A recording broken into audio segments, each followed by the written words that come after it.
Superb fight, though. A horde of giant American wrestlers enter a hotel foyer. A boisterous group of elite kickboxers and their fans are in the bar. They allegedly began calling the WWE stars out for being fake wrestlers. A referee with the wrestlers attempts to calm things. Bang! He's cracked in the face by one of the kickboxing fans. All hell breaks loose. April 29, 2005, NEC Metropole Hotel, Birmingham, England.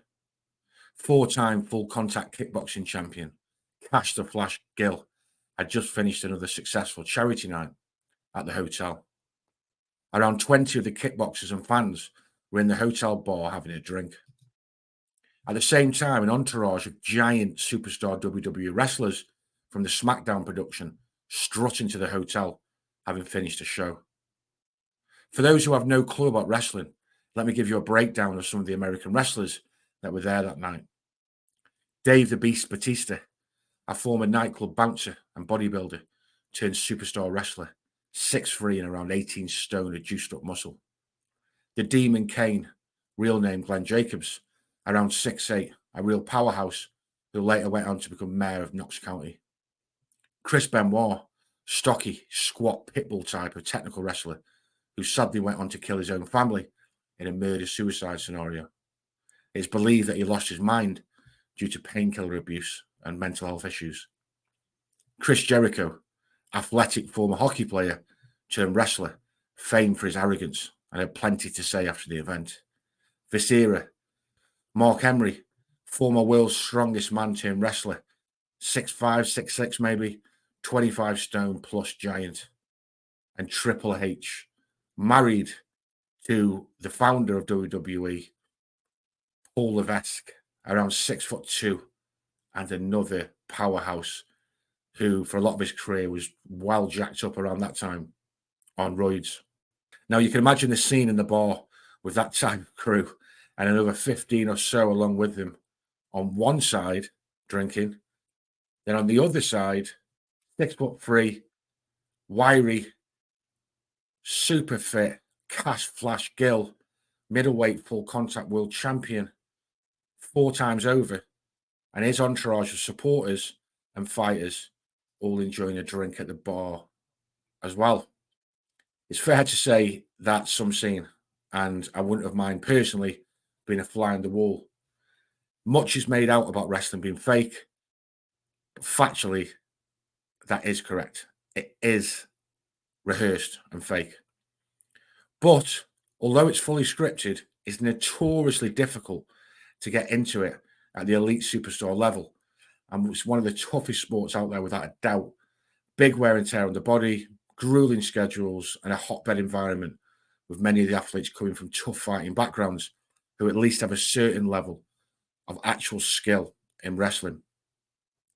Reportedly, the kickboxers started mouthing off to the wrestlers, in particular Triple H, and including the world champion Batista. The insults were predictable, with the combat sports athletes claiming that professional wrestlers were not actually real athletes. What they did was fake, and they would never be able to do what real athletes did. Eventually, the continued insults led to a legitimate battle royal, and according to the reports, both sides had 20 men, and this brawl took place in the lobby. According to former WWE referee Mike Chioda, Batista was involved in the brawl, and it was a pretty chaotic scene overall, with about 40 grown men fighting at the same time. He recalled the incident as a good time and further added that WWE executive John Laurinaitis started screaming at his employees to stop, but they wouldn't. The fighting lasted quite a while, and by the end of it, the WWE wrestlers did more damage than the kickboxers, allegedly, I shall say again. On the podcast, Something to Wrestle, Bruce Pritchard discussed the incident, although you can spot the glaring mistake he makes in the account, which he didn't witness firsthand. He said, everybody was staying in the same hotel, and they had an MMA show, and then we had our live events there. So by the time everybody got back to the hotel, it was the MMA guys going, oh, it's a bunch of fake wrestlers, and just a lot of testosterone in that bar. And then you add alcohol to that, not a good scene.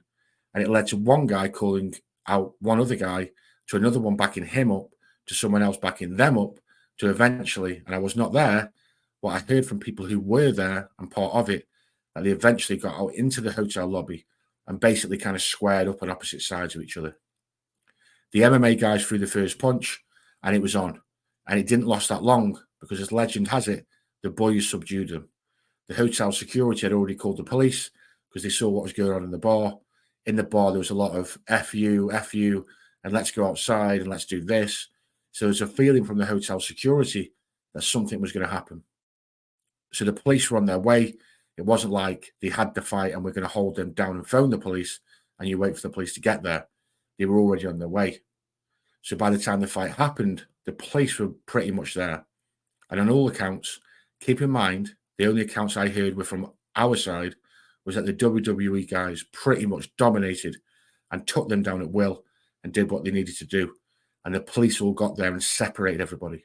I don't even think any arrests were made.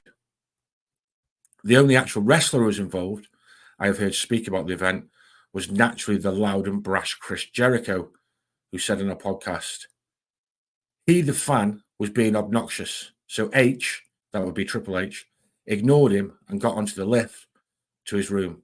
The punter started yelling, "Oh, you wrestlers are assholes. You're all a bunch of pussies." One of the referees, Jack Doan, told him to calm down, and the guy popped him in the face and tackled him to the ground.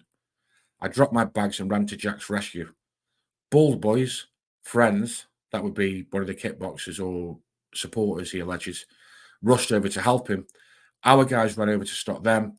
The kickboxers and their hooligan sycophants joined the fray, and suddenly the lobby was a Charlestown Chiefs Syracuse Bulldogs bench clearing brawl, he wrote. I don't know what that is. Maybe some of my American subs can tell me what a Charlestown Chiefs Syracuse Bulldogs bench clearing brawl is, or even one of my other British or Irish subs who know or follow American football jingo. Anyway, according to Jericho's story, a 400-pound Vicsera, I think it's pronounced Vicsera, sat on one of the hooligan fans, giggling, while Chris Benoit had another guy in the crossface. A crossface was like Chris Benoit's finishing move. He sort of sat on the back and like pulled their neck back or whatever. Meanwhile, Jericho's story goes on. Jericho himself walked around tearing the shirts off random tossers and collecting them as trophies. Finally, the police arrived at the scene to break up the fight. So he goes on to say, finally, the cops came and the boxers and their toadies scattered like the socks after the greasers defeated them in the parking lot rumble. Once again, I haven't got a clue who the socks or the greasers are, so someone will have to let me know that. The cops were WWE fans, and after asking a few questions, they kicked the remaining dregs out of the hotel, got a few autographs for their kids, and left us alone. So that was Chris Jericho's account, and he was bringing a lot of theatricals into the retelling of the account. But you can imagine the scene. All these massive WWE wrestlers fighting it out with kickboxers. But anyway, so that's all the accounts from the American side. And I thought, you know what? There's nothing from the kickboxer side. So I took to Instagram and I messaged Kash The Flash Gill to ask his side of the story. So I reached out to him, as I say, on Instagram. He kindly answered, and we briefly discussed the event. Naturally, he didn't know me from Adam, but I gave him my podcast details, etc., and he opened up a little bit. But he was a lot more conservative in his account than the brash Americans. He sort of said it was, look, it did happen. It was a flash in the pan. And he said, and this is crucial, he said it wasn't actually the kickboxers, and I've got to reiterate, it was kickboxers, not MMA, as one of the Pritchard, the guy from WWE, suggested. It was actually the kickboxers supporters who'd been drinking that night. It was a charity do, which the Flash did lots of charity do's, raising money for different types of charities, and they'd been putting like an exhibition thing on. and the supporters had a good old drink, and they were apparently the ones who were giving it the big one to the wrestlers. He does admit, though, that there were bloody shirts scattered around the foyer, and it was a bit of a proper brawl, but it was fans of the kickboxers, not the kickboxers themselves, just to clarify. So he went on to tell me he got called over to calm things down and break it up. So he's come over, attempting to break everything up, but he was grabbed out of nowhere by the beast, Dave Batista. But he says that, and I think he's being conservative here. He doesn't want to. I got the impression that he doesn't really like talking out of school.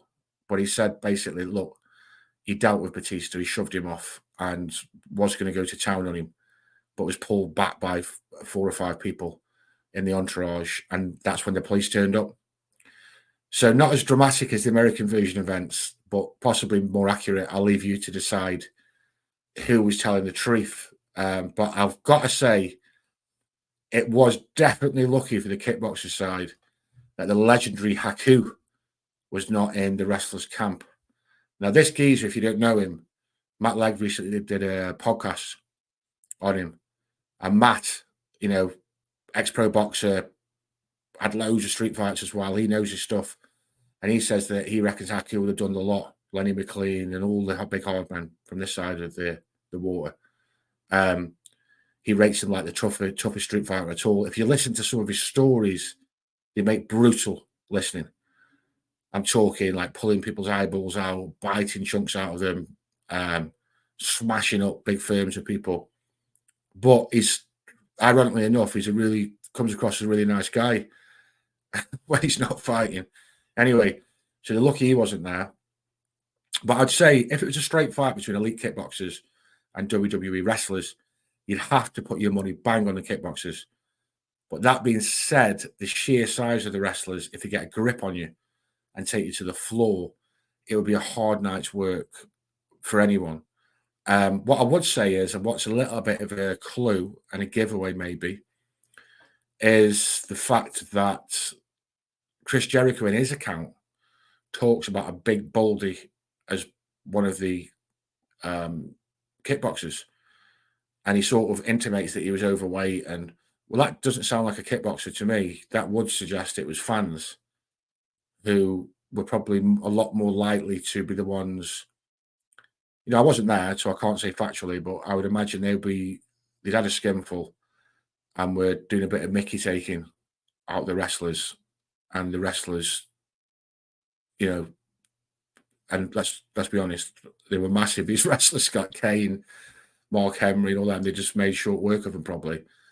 And it was the actual kickboxers who went over to separate what was going on. And I don't know, maybe something more dramatic happened between Kash Gill and Batista. But as I say, Kash was a lot more circumspect about what happened, although he did open up a little bit, and he was more concerned of the charity night being overlooked. So fair play to him on that one. But I thought that was a little bit of light relief from some of the heavier criminal stuff we usually cover. I'd enjoy reading your comments on it. If you can help me out with those American sayings, I would appreciate it. And if you liked it, smash the likes out there for me because it helps the channel. And also subscribe if you haven't already and hit the notifications. I try and upload every Monday, Wednesday, and Friday. And quite often, I put more often than not, I put more than that up a week when I've got time. Okay.